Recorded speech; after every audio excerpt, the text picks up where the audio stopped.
Oke, kali ini kita akan membahas tentang rumus-rumus trigonometri. Kita mulai dari sebuah segitiga siku-siku, di mana ini sudut siku-sikunya. Kemudian ini besar sudutnya kita misalkan sebesar A, dan panjang sisinya ini sisi miring itu 1.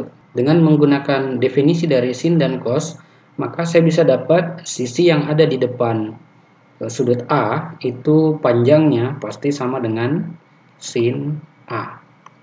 Dan sisi yang berada di samping sudut A itu panjangnya adalah cos A. Nah, sekarang bagaimana jika segitiga ini saya putar sejauh B derajat? Maka nanti jadinya seperti ini. Oke. Dan kemudian saya menggambar sebuah persegi panjang. Nah, di sini kalau kita analisa, saya tulis kembali sudut-sudut yang kita sudah dapat tadi. Ini besarnya sudut A, kemudian sisi miring ini panjangnya tadi 1, kita sudah tentukan, dan ini kita sudah dapat panjangnya adalah cos A, dan ini adalah sin A. Nah, tadi kita memutar ini sejauh B derajat. Berarti ini besar sudutnya adalah B.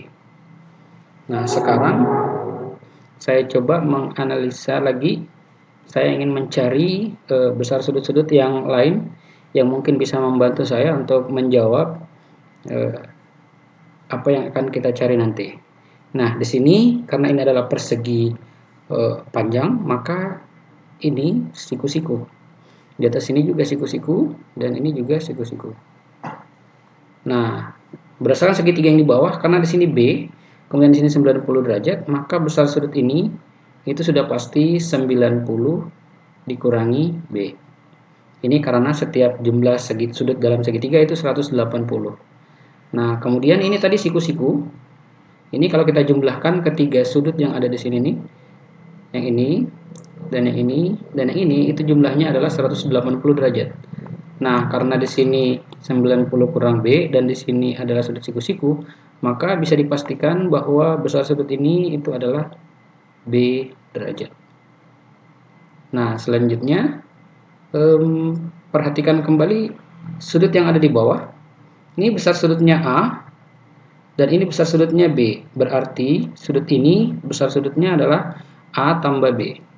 Nah, kalau itu A tambah B, berarti sudut yang ini itu besar sudutnya adalah 90 dikurangi dalam kurung A tambah B.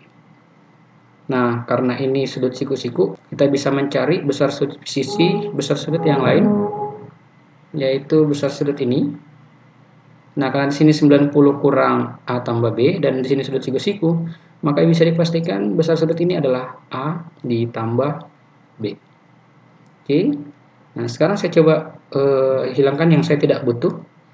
Yang saya butuhkan hanya sudut-sudut ini saja. Oke. Nah, kita mulai dari segitiga yang paling bawah.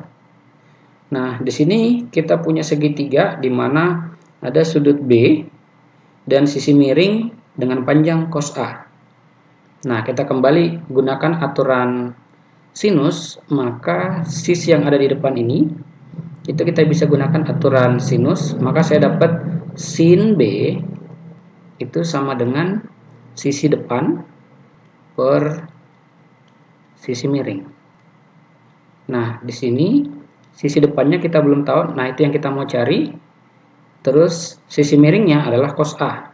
Maka jika saya lengkapi, maka di sini jadinya sin B itu sama dengan sisi depan, saya tulis saja depan,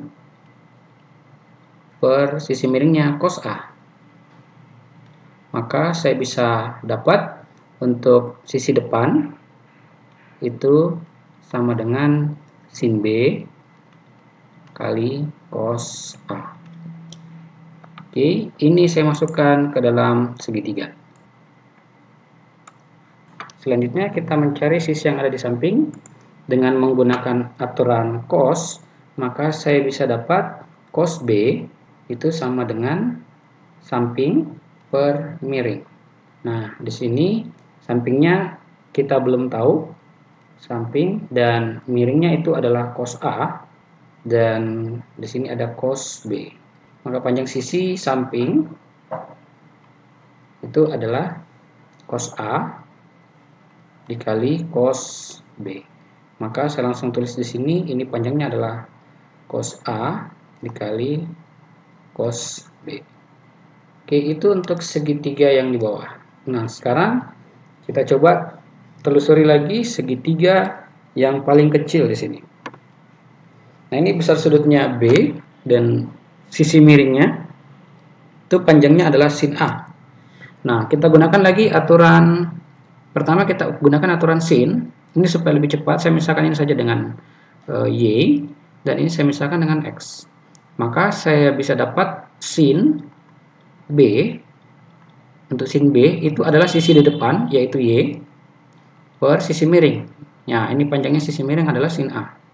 Maka dari sini saya temukan Y itu sama dengan sin A kali sin B. Nah, saya bisa ganti Y ini dengan sin A dikali sin B. Oke, selanjutnya kita coba menggunakan definisi dari cos, yaitu sisi yang ada di samping, yaitu X, per sisi miringnya, yaitu sin A. Maka dari sini saya dapat X itu adalah sin A dikali cos B. Nah, saya tinggal ganti X ini menjadi sin A kali cos B. Nah, ini sudah cukup untuk kita menentukan segitiga yang paling besar. Di sini kita tinggal mencari saya mulai dari sin dulu. Sin A tambah B. Nah, kalau kita lihat di sini, kita sudah punya sisi miringnya itu adalah 1. Sisi miringnya 1 yang ini. Ini adalah sisi miringnya, panjangnya 1. Kemudian untuk sin kita pakai sisi yang di depan. Sisi yang di depan itu adalah yang ini. Nah, sisi yang ini itu ternyata panjangnya sama dengan panjang sisi yang ini, yaitu sin A tambah cos B. Kemudian ditambahkan dengan sisi yang ini, yaitu sin B dan cos A. Maka di sini saya dapat hasilnya nanti sama dengan sin B, sisi yang ada di depan, yaitu ini, sin A kali cos B, ditambah sin B dikali cos A. Kemudian dengan menggunakan aturan cos, saya peroleh cos A ditambah B itu sama dengan sisi yang di samping. Sisi yang di samping itu adalah sisi yang ini nih. Saya coba gunakan warna kuning. Nah, sisi yang ini. Nah, itu ternyata panjangnya sama dengan sisi yang di bawah ini. Itu adalah cos A dikali cos B. Kemudian kita kurangi dengan sisi yang ini, yaitu sin A kali sin B. Berarti kalau kita mau cari cosnya, yaitu sisi yang di depan, bukan sisi yang depan, sisi yang di samping, yaitu cos A kali cos B dikurangi sin A kali sin B. Nah, ini sebenarnya tadi harus ada per 1, tapi karena dia per 1 jadi saya tidak tulis. Ini per 1. Dan ini juga per 1, karena sisi miringnya adalah 1. Jadi kita tidak perlu tulis, kita langsung saja tulis itu adalah untuk sin A tambah B, yaitu sin A kali cos B ditambah sin B kali cos A. Dan untuk cos A tambah B, yaitu cos A kali cos B dikurangi sin A kali sin B. Nah, selanjutnya bagaimana dengan tan? Untuk tan A ditambah B, ini hasilnya nanti sama dengan sin A tambah B per cos A tambah B. Nanti hasilnya, ini saya tulis agak panjang dulu. Nah, di atas sin A tambah B, yaitu sin A kali cos B ditambah sin B dikali cos, kemudian kita bagi dengan cos A kali cos B dikurang sin A kali sin B. Nah, sekarang kedua pembilang dan penyebut ini kita bagi dengan cos A kali cos B. Berarti nanti jadinya ini yang di atas sin A kali cos B tambah sin B kali cos A. Kemudian kita bagi mereka semua dengan, ini saya bagi dengan cos A kali cos B. Begitu juga temannya di sebelah, cos A dikali cos B. Kemudian saya lanjut di bawah per, nah di bawah itu ada cos A kali cos B kurang sin A kali sin B. Semuanya juga akan dibagi dengan cos A kali cos B. Cos A kali cos B. Ini juga cos A dikali cos B. Maka ini nanti akan ada yang sama. Ini cos B-nya saling menghabiskan. Begitu pula dengan ini cos A dan cos A. Kemudian ini juga cos A dan cos B ini sama persis. Jadi saya langsung coret saja. Nah, sekarang kita simpulkan. Ini nanti jadinya saya pindahkan dia ke sebelah sini. Maka saya peroleh tan A ditambah B. Itu yang pertama. Di sini tinggal sin A per cos A. Sin A per cos A itu nanti jadinya adalah tan A. Kemudian ditambah yang di sebelahnya itu adalah sin B per cos B. Sin B per cos B itu nanti jadinya tan B. Kemudian nanti yang di bawah cos A per cos B itu sama. Jadi hasilnya nanti 1. Nah, terakhir kita tinggal kurangkan. Di sini sin A per cos A itu sama dengan tan A. Kemudian sin B per cos B itu sama dengan tan B. Berarti nanti jadinya di sini adalah tan A dikali tan. Nah, dari sini kita sudah dapat beberapa persamaan atau rumus dari trigonometri, yaitu sin A tambah sin B. Tunggu saya kasih tebal. Sini kita punya sin A tambah B, kemudian ada juga cos A ditambah B, dan yang terakhir adalah tan A ditambah B. Nah, tadi kita sudah dapat nilai dari sin A tambah B itu sin A cos B tambah sin B cos A. Terus cos A tambah B sama dengan cos A kali cos B kurang sin A kali sin B. Dan tan A tambah B itu sama dengan tan A tambah tan B per 1 dikurang tan A kali tan B. Nah, sekarang misalkan saya punya sudut B di kuadran pertama itu nilainya positif. Dan kalau saya buat sudut negatif B itu nilainya nanti seperti ini nih. Nah, sekarang kalau kita perhatikan sudut negatif B itu ada di kuadran keempat. Di kuadran keempat itu yang positif adalah cos. Maka saya bisa menyimpulkan bahwa sin negatif B itu sama dengan negatif sin B. Dan cos negatif B itu sama dengan cos B. Dan yang terakhir tan negatif B sama dengan negatif tan B. Nah, ini akan kita gunakan untuk mencari bagaimana sin, cos, dan tan untuk sudut A kurang B.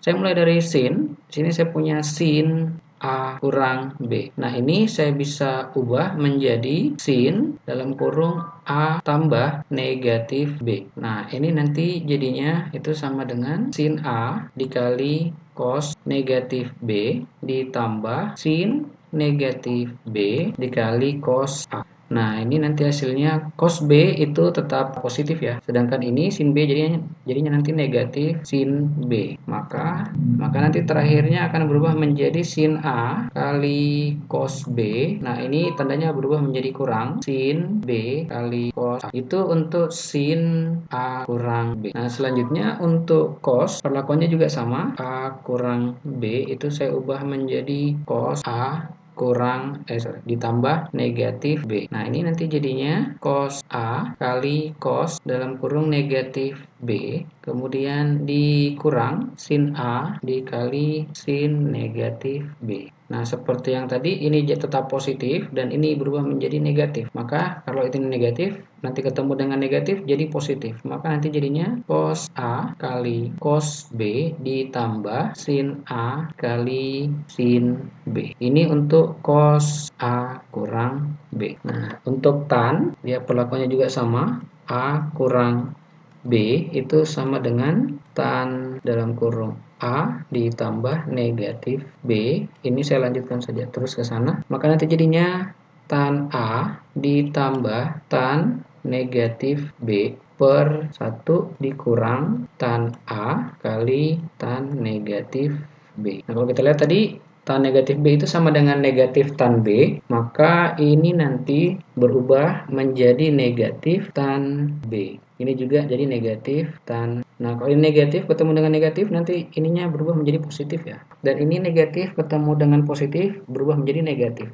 Maka terakhirnya itu akan berubah menjadi ini sama dengan, terakhirnya akan berubah menjadi ini sama dengan tan A dikurang tan B per 1 dikurang tan A kali tan B. Ini untuk tan A dikurangi B.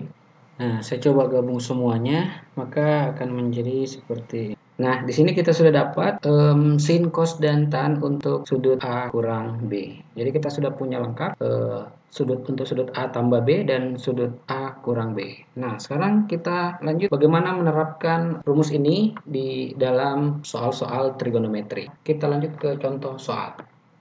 Nah, kita masuk ke contoh soal. Di sini kita disuruh hitunglah tanpa menggunakan kalkulator. Siap, tanpa kalkulator. Nah, di sini kita punya cos 75. Nah, kalau kita mau hitung tanpa kalkulator, yang bisa kita lakukan itu adalah mengubah dia menjadi sudut spesial, karena memang cuma sudut spesial yang bisa kita hitung tanpa kalkulator. Sudut spesial itu ada 0, 30, 45, 60, dan 90. Itu untuk di kuadran pertama ya. Nanti kalian menyesuaikan saja keperluannya. Jadi kita mau pakai sudut yang mana. Nah, sekarang di sini kita lihat untuk cos 75. Nah, kalau kita perhatikan 75 ini kita bisa ubah menjadi 30 tambah 45. Berarti nanti jadinya cos 75 itu saya langsung ubah menjadi 30 tambah 45. Nah, menurut tadi rumus cos itu cos A tambah B itu sama saja dengan cos A kali cos B. Berarti di sini cos 30 dikali cos 45 terus dikurangi sin A sin B, berarti sin 30 dikali sin 45. Nah, tinggal kita kasih masuk angka-angkanya. Cos 30 itu adalah 1/2 akar 3 dikali cos 45 itu adalah 1/2 akar 2. Kemudian kita kurangi dengan sin 30 itu adalah 1/2. Kemudian sin 45 adalah 1/2 akar 2. Nah, ini kalau kita selesaikan 1/2 kali 1/2 jadinya 1/4. Terus akar 3 kali akar 2 jadinya akar 6. Terus dikurang 1/2 kali 1/2 itu jadinya 1/4. Kemudian dikali akar 2. Nah, ini kalau kita mau pindahkan nanti jadinya seperti ini. 1/4, sorry. Ini kok jadinya jelek. Nah, ini 1/4 kali dalam kurung akar 6 dikurangi akar 2. Oke. Nah, terus untuk yang soal kedua, di sini kita punya sin 110 cos 50. Terus negatif cos 110 sin 50. Kalau kita perhatikan di sini ada yang kembar. Ini sama-sama ya. Terus ini juga 50 dengan 50. Oh, kemudian kalau kita perhatikan ini sin cos, terus cos sin. Terus di sini tandanya kurang. Oh, berarti kalau kita hubungkan tadi dengan rumus yang kita punya, ini sama saja dengan sin dalam kurung A kurang B. Ya. Di mana A-nya itu adalah 110 dan B-nya itu adalah 50. Nah, berarti kalau saya kasih masuk nanti jadinya ini sama dengan sin 110 dikurangi 50. Itu sama saja dengan sin 150 kurang 110 kurang 50 itu sama dengan 60 ya. Oke, berarti sin 60 kita langsung bisa dapat adalah 1/2 akar 3. It's too easy. Oke, kita coba lanjut soal yang lain. Oke, soal selanjutnya di sini diketahui sin A itu 3/5, terus cos B 8/17. Untuk sudut A di kuadran kedua dan B sudut lancip. Terus kita disuruh tentukan nilai dari sin A tambah B dan tan A tambah B. Oke, di sini kita gambar dulu. Koordinatnya di sini ada X dan Y. Kemudian kita diketahui tadi sin A sama dengan 3/5. Kemudian cos B itu 8/17. Nah, selanjutnya di sini kita diberitahu kalau sudut A itu ada di kuadran kedua. Berarti kita gambar dulu dia ada di kuadran kedua. Ini saya buat asumsi seperti ini aja ya. Saya kasih begini aja. Oke. Nah, ini sudut A. Nah, di sini kita diketahui sin A itu salah. Nah, kita gambar sudut A di kuadran kedua dengan patokan di ini ya, sumbu X ini. Maka nanti jadinya itu seperti ini. Oke, ini garisnya, kemudian sudutnya karena berpatokannya di 180 ya, jadi ini sudutnya. Ini sudut A. Oke. Kemudian di sini dia bilang sin A itu sama dengan 3/5. Ingat, sin itu sama dengan depan per miring.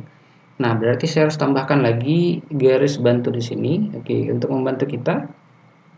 Nah, sekarang sin A 3/5, depan per miring. Berarti depannya itu 3, yang ini. Dan miringnya itu 5, berarti yang ini, 5. Nah, karena ini segitiga siku-siku, berarti kita bisa menentukan sisi yang lain dengan triple Pythagoras. 3, 5, maka yang satunya pasti 4.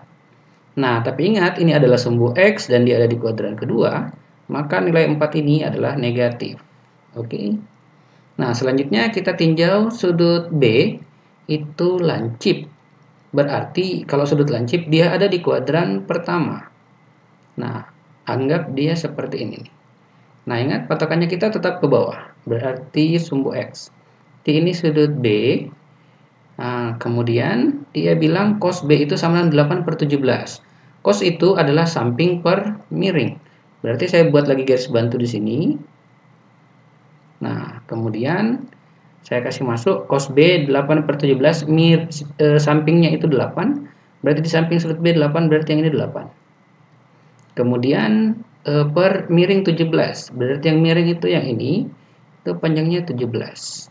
Nah, sama seperti yang tadi, kalau kita pakai triple Pythagoras, 8, 17, di sini kita dapat angka 15. Nah, sekarang kita sudah bisa menentukan sin, cos, dan tan untuk sudut-sudut yang lain ya, untuk A dan B. Karena di sini kita sudah punya sin A sama dengan 3/5, maka saya tinggal cari cos dan tannya. Untuk cos A itu sama dengan samping per miring. Sampingnya itu negatif 4. Terus miringnya itu adalah 5. Berarti nanti dapatnya cos A itu sama dengan 4/5. Kemudian untuk tannya itu adalah depan per samping. Depan per samping berarti 3 per negatif 4. Berarti di sini, ini tan A ya, Ini tan A. Itu sama dengan 3 per negatif 4. Nah, selanjutnya untuk cos B, ini sudah ada. Berarti kita tinggal cari sin B. Sin B itu sama dengan depan per miring, 15/17. Berarti kita terus di sini 15/17. Kemudian untuk tannya, tan B itu sama dengan depan per samping. Depannya itu 15 dan sampingnya itu 8. Berarti 15/8. Nah, sekarang kita tinggal cari apa yang kita disuruhkan cari tadi tuh. Nilai dari sin A tambah B. Ya, tulis aja tuh di sini. Kita lanjut di sampingnya. Sin A tambah B itu sama saja dengan, kalau masih ingat tadi rumusnya itu adalah sin A dikali cos B ditambah sin B dikali cos A. Tinggal kita masukkan angka-angkanya. Sin A itu tadi yang ini 3/5. Saya kasih masuk di sini 3/5 dikali cos B. Cos B itu 8/17. Kemudian ditambah sin B. Sin B itu ini 15/17 dikali cos A. Cos A itu adalah negatif, ini saya pakai dalam kurung dulu, negatif 4/5. Nah, sekarang kita tinggal hitung. Nah, ini kita hitung 3 kali 8 itu dapat 24. Kemudian 5 kali 17 itu sama dengan 85. Kemudian ini 15 kali negatif 4 itu sama dengan negatif 60. Jadi saya tulis di sini negatif 60 nah ini 17 kali 5 itu sama dengan 85. Nah, kalau saya kurangkan nanti hasilnya itu sama dengan, saya taruh di sampingnya saja. Sini ya, saya lanjutkan terus. Ini nanti hasilnya 24 kurang 60 itu sama dengan 36. Tapi negatif ya, negatif 36/85. Berarti jawabannya sin A tambah B itu adalah negatif 36/85. Nah, terus untuk yang satunya lagi, tan A tambah B. Jadi tan A tambah B. Itu sama dengan tan A ditambah tan B per 1 dikurang tan A kali tan B. Nah, di sini kita sudah punya tadi nilai-nilainya, tinggal kita kasih masuk. Ini saja nilainya ya. Oke, ini tidak mungkin tertukar karena sudah, biar aja. Kita lanjutkan. Tan A itu sama dengan, nah, sekarang kita tulis tan A itu sama dengan negatif 3/4. Terus ditambah tan B itu 15/8. Kemudian per, di bawahnya itu ada 1 dikurangi tan A kali tan B. Itu dalam kurung negatif 3/4 dikali dengan 15/8. Nah, ini tinggal kita hitung yang di atas dulu. Ini kalau saya samakan penyebutnya berarti nanti dia jadinya, saya buat lain dulu, berarti saya kali 2 dapat 8/6. Nah, ini nanti kalau kita hitung, dia dapatnya 15 kurang 6, berarti nanti jadinya 9/8. Terus per, ini di bawah nanti jadinya 1 ditambah 3 kali 15 itu sama dengan 45, per 4 kali 8 itu sama dengan 32. Nah, ini kalau saya buat hitung lagi, nanti jadinya 9/8, per ini nanti jadinya 32 tambah 45 itu sama dengan 77/32.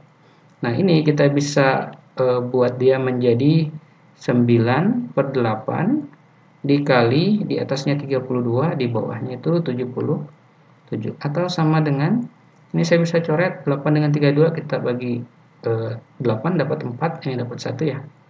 9 kali 4 dapatnya 36/77. Oke.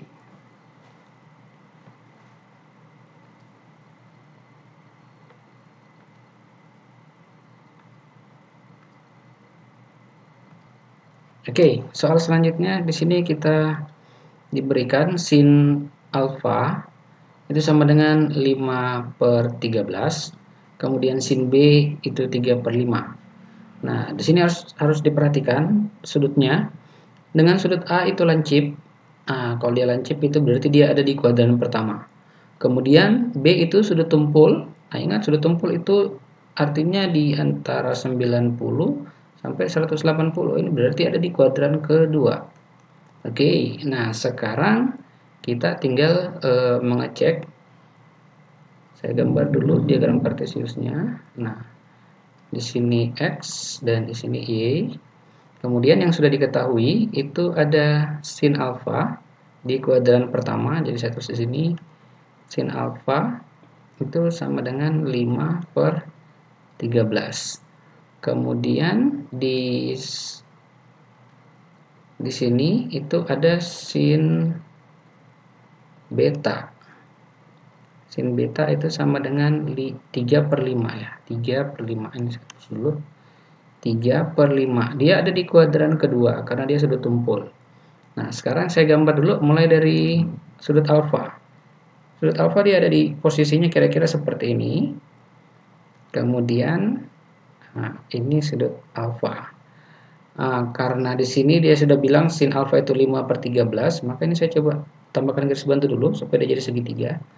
Nah, ingat kalau sin itu berarti depan per miring. Depannya itu 5 dan miringnya itu 13 di sini. Oke. Nah, dengan triple Pythagoras kita bisa dapat 5 13 itu pasangannya adalah 12. Nah, selanjutnya yang sebelahnya itu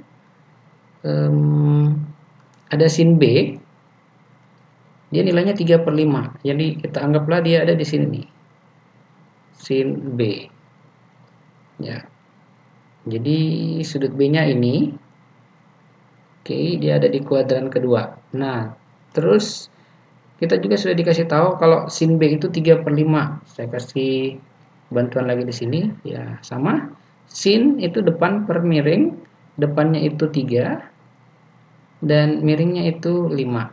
Nah, dengan triple Pythagoras kita dapat 3 pasangannya 4 dan 5. 3, 4, 5. Tapi perhatikan di sini sumbu X di kuadran kedua itu nilainya negatif. Berarti ini harusnya negatif. Nah, sekarang kita tinggal mencari, karena di sini cos alfa tambah beta, berarti nanti kita harus cari cos yang belum ada. Karena di sini sudah ada sin dan sin, kita tinggal cari cosnya. Saya tulis di sini untuk cos yang pertama kita mulai dari beta saja. Ya, betanya itu sama dengan samping per miring. Sampingnya di sini negatif 4 per 5, berarti negatif 4 per 5. Terus untuk cos alfa itu sama dengan sampingnya itu 12 per miringnya itu 13, berarti 12 per 13. Nah, sekarang kita tinggal cari cos, oh sorry, ini bukan alfa tambah, bukan A tambah B ya. Ini harusnya alfa tambah beta. Ini kalau A tambah B tidak bisa kita kerjakan ini. Oke, lanjut. Nah, di sini kita diminta cos alfa tambah beta. Nah, itu hasilnya nanti sama dengan cos alfa kali cos beta dikurangi sin alfa kali sin beta. Nah, kita masukkan angka-angkanya.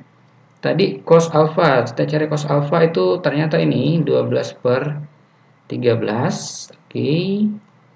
Kemudian dikali cos beta, cos betanya itu negatif 4 per 5, berarti dalam kurung negatif 4 per 5. Terus dikurang sin alfa, tadi di sini kita sudah punya sin alfa 5 per 13. 5 per 13. Kemudian dikali sin B itu 3 per 5. 3 per 5. Oke, sekarang kita tinggal hitung. 12 kali 4 itu dapat 48. Terus 13 kali 5 itu sama dengan 65. Oke, di sini tandanya negatif, berarti di sini harus ada negatif. Kemudian kurang, ini positif-positif tetap negatif. 5 kali 3 itu 15. Kemudian per 13 kali 5 itu dapat 65. Nah, kita selesaikan, ini dapatnya nanti adalah 63 per 65, tapi pakai tanda negatif. Jadi kita dapat cos alfa ditambah beta itu sama dengan negatif 63 per 65. Selesai.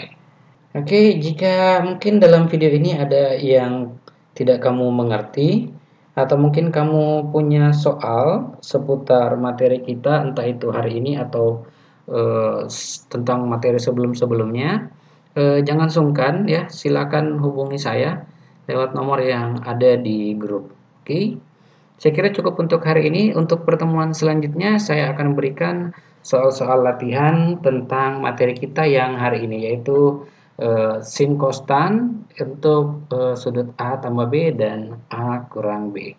Oke, sampai jumpa di pertemuan selanjutnya.